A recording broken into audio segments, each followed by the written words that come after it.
بالله من الشيطان الرجيم بسم الله الرحمن الرحيم الذين كفروا وصدوا عن سبيل الله أضل أعمالهم والذين آمنوا وعملوا الصالحات وآمنوا بما نزل على محمد وهو الحق من ربهم كفر عنهم سيئاتهم وأصلح بالهم ذلك بأن الذين كفروا اتبعوا الباطل وأن الذين آمنوا اتبعوا الحق من ربهم كذلك يضرب الله للناس أمثالهم فإذا لقيتم الذين كفروا فضرب الرقاب حتى إذا أثخنتموهم فشدوا الوثاق فإما منا بعد وإما فداء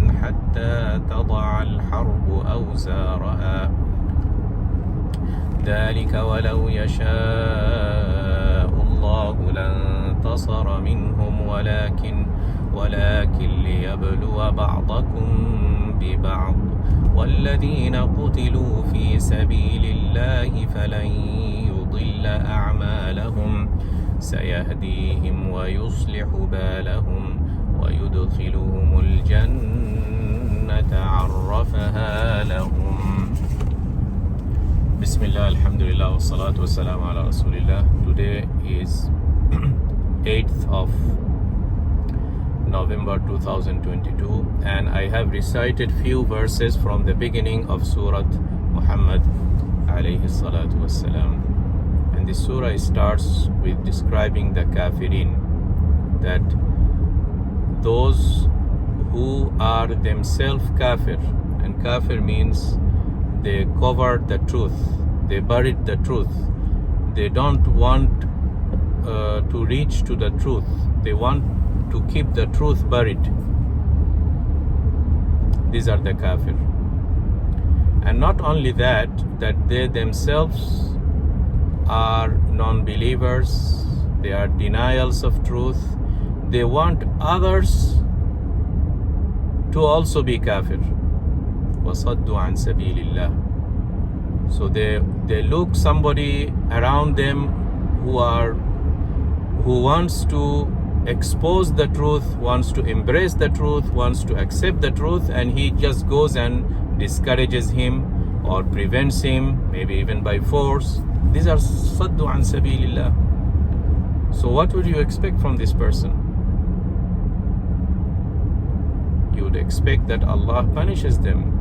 There is no injustice when Allah subhanahu wa ta'ala, because of their actively participating in promoting the kufr and preventing the others who wants to accept the truth, their reward, or rather their punishment, أَضَلَّ أَعْمَالَهُمْ. Allah subhanahu wa ta'ala made them wander in the darkness, stay in the darkness, continue in the darkness.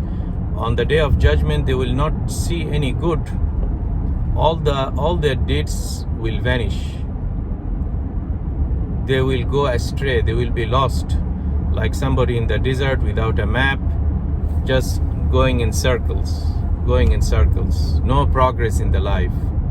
This staying in all kind of tension, anxiety, depression, do not have a feeling for the life. These are some of the punishments in this world, let alone what is awaiting them on the day after their death. أَضَلَّ أَعْمَالَهُمْ. Then Allah goes to give the opposite picture, because the picture of a beautiful woman becomes more vivid when you contrast it with an ugly woman. The daylight, you will appreciate the daylight when you have already passed and saw the inconvenience of a dark night. Okay, so this contrasting is a very powerful tool that Allah uses. So after describing the kafirin, Allah went on to describe أيها الذين آمنوا وعملوا الصالحات وآمنوا بما نزل على محمد. Those who believed, and they not only kept the belief within themselves, they knew that this belief system necessitates actions. So a person cannot say, I am a believer, but he doesn't pray, he doesn't do. No. If you are a believer, you have to come to earth, go down, roll your sleeves, and start practicing. وَعَمِلُوا الصَّالِحَاتِ. And this practicing, these belief systems, its only way at our times is through what was revealed on Muhammad sallallahu alaihi wasallam as the last messenger, the final messenger, the global messenger, the prophet for Arabs, the prophet for Indians, the prophet for Japanese, the prophet for Africans, the prophet for those in the United States or North America, the prophet of those who are in the Latin America, for everybody. قُلْ يَا أَيُّهَا النَّاسِ إِنِّي رَسُولُ اللَّهِ إِلَيْكُمْ جَمِيعًا. O mankind, Nas, mankind, without any exception, I am a prophet to all of you. Not only that, he is a prophet and a messenger to the jinn as well, to this nation which we don't see. So he is prophet of the seen world and the unseen world. Anybody who has this free willing, which are basically mankind and the jinn kind, Prophet Muhammad is the prophet. So after the Prophet Muhammad came, no one can claim that I would reach salvation with sticking still to Prophet Isa or Prophet Musa, because Prophet Muhammad came to complete their way, to follow their way and complete and rectify the corruptions that those nations has introduced into their religions. So the Christianity and Judaism was not kept in the intact form, it was corrupted. So Prophet Muhammad ﷺ came to correct it. So the only way towards salvation, towards paradise, is through Prophet Muhammad ﷺ. وَآمَنُوا بِمَا نُزِّلَ عَلَى مُحَمَّدٍ وَهُوَ الْحَقُّ مِنْ رَبِّهِمْ. This is the truth. This is the truth. So what is the reward? The previous verse already spoke about the punishment of the kafirin, but now what is awaiting for those who are the opposite, who are the believers? كَفَّرَ عَنْهُمْ سَيِّئَاتِهِمْ وَأَصْلَحَ بَالَهُمْ.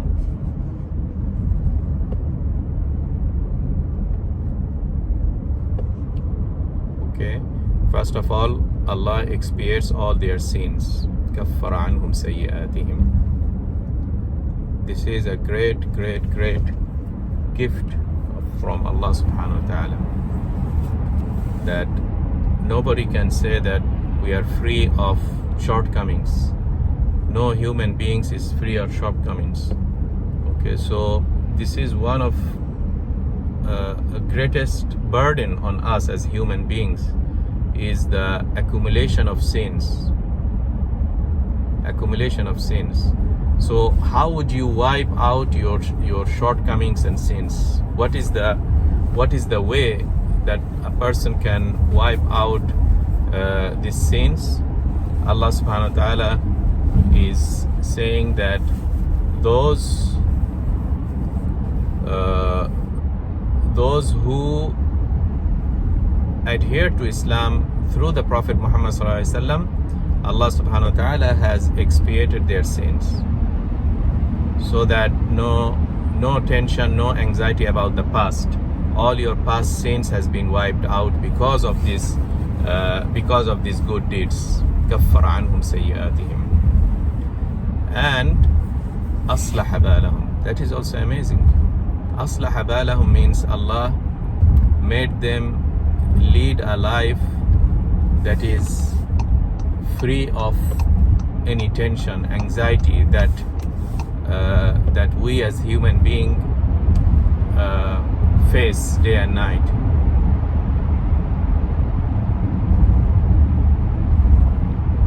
then Allah gave to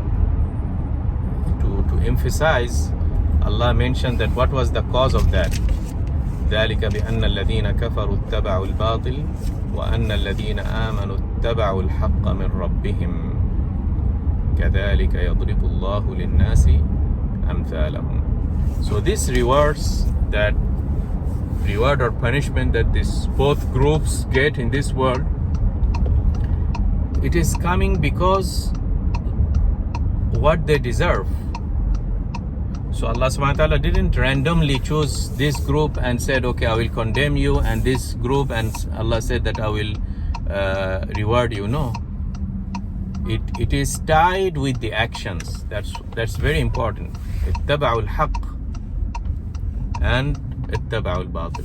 So Allah is summarizing and saying that this whole life is the battle between haqq and batil, between truth and the falsehood. And this is an eternal battle that is started since the first day of human beings on this earth.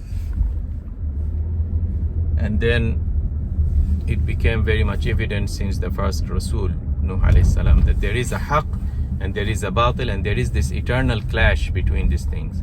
And there is a group who follow the falsehood, and there is a group who follow the truth. And Allah subhanahu wa ta'ala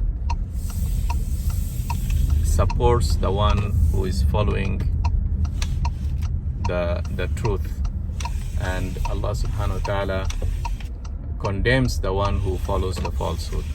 So this reward and punishment came because of that. That is what Allah subhanahu wa ta'ala said in these verses. Inshallah, I'll have to end here, but inshallah we can continue with the rest of the ayat in some other occasions. Wassalamu alaikum wa rahmatullahi wa barakatuhu.